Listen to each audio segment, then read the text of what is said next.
St. Louis has also been involved for quite some time. She's currently Deputy Director of the Jubilee USA Network, which is an alliance of more than 75 groups working for the definitive cancellation of crushing debt to fight poverty. Her article in Reflections was about Haiti and our responsibility to not just postpone the payment, but really to forgive the debt of countries like Haiti that have such crushing burdens that it is really immoral, I think, and unjust was your argument not to address that in a more humane way. You were executive director of Witness for Peace, and you worked for a campaign for labor rights. We're not going to get into labor rights tonight. That isn't our subject, but you were at the Solidarity Center of the AFL-CIO. And when we spoke a moment ago, what really struck me, Melinda, is that you want to talk about what's happening right now on the Hill. And that is, if anything, a great challenge where we do have to be very brave and forthright, if not aggressive. So go ahead, Melinda. What can you tell us? Well, again, I want to thank everyone and Yale University and Reflections for the opportunity to be here, and Senator Kuhn's comments.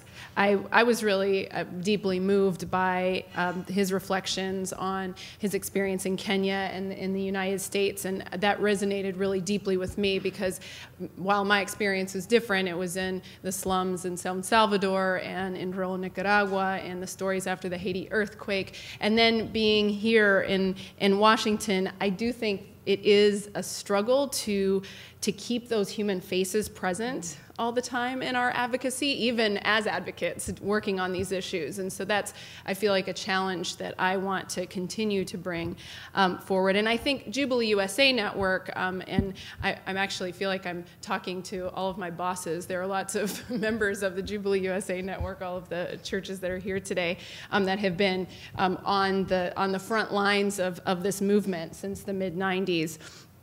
The job of the Jubilee USA Network is really to try to provide the knowledge and tools for people of faith to bring that human face to public discourse and to make sure that we're not forgetting that. And so I guess the comments I would like to make is just really that there is the power of the faith community to make change in public policy and in complicated economic policy that is about economic injustice and about fighting poverty. And as many probably know, the story of the Jubilee movement is that there were people that were willing to challenge the economic paradigms and say, you're telling us that loan contracts with these governments, that those are sacred, but really what's sacred is human dignity, and our sacred texts tell us that it is time for us to engage in debt cancellation so that these resources can be invested in healthcare, education, and so forth in a way that changes some of the power dynamics and that we're not just talking about a charity model. And at the time, they were told it couldn't be done, and it's a story of churches and people in the pews and institutional leaders standing up and saying, no, we can change this public policy, and actually have made really important gains. $100 billion in debt stock has been canceled. 32 countries have received debt cancellation, and that has translated into concrete investments on the ground in many of these countries. So I think that that's a story that we need to be bringing, and it's an unfinished agenda. And actually, the fact that the senator spoke about Kenya, Kenya actually was left out of those deals. So there are countries that have been that need continued debt cancellation, and then countries that fall into crisis, like in Haiti, where we need to do that.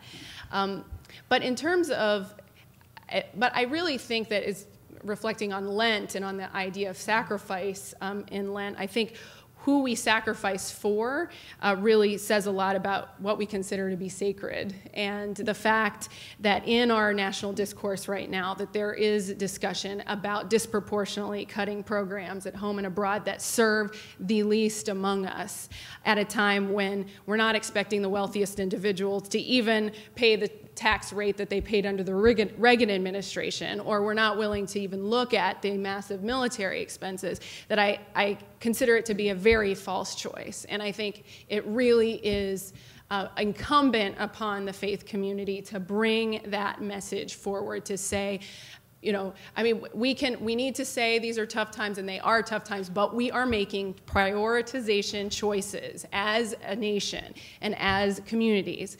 And you know, the senator said this is less than 1% of our budget. You hear people, all the polls say people think that we pay 25–30% of our national budget in foreign assistance. We need to say this is less than 1%. This is important for us to be moving forward. And so I think that the faith community is also very important, not only because of our moral message, but also because we do successfully cross party lines. This is not a Democratic issue. It's not a Republican issue. We have Democrats, Republicans, Greens, Tea Partiers are in the pews, and we are talking about these issues from a moral standpoint. And that was, the Jubilee movement was able to do that on the debt movement, and we continue to move that forward.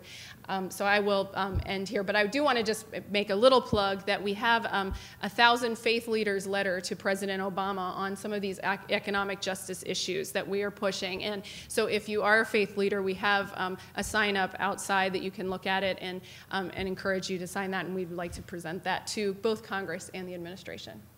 Thank you, Melinda, and thank you for your emphasis on making the moral arguments, as you all have, moral and the practical arguments. And these are ambitious goals, but they are worthy. I'm going to quote something that our Dean, Harry Attridge, said in this Reflections, and then another person did as well, quoting Dorothy Day: "No one has the right to sit down and feel hopeless. There is too much work to do."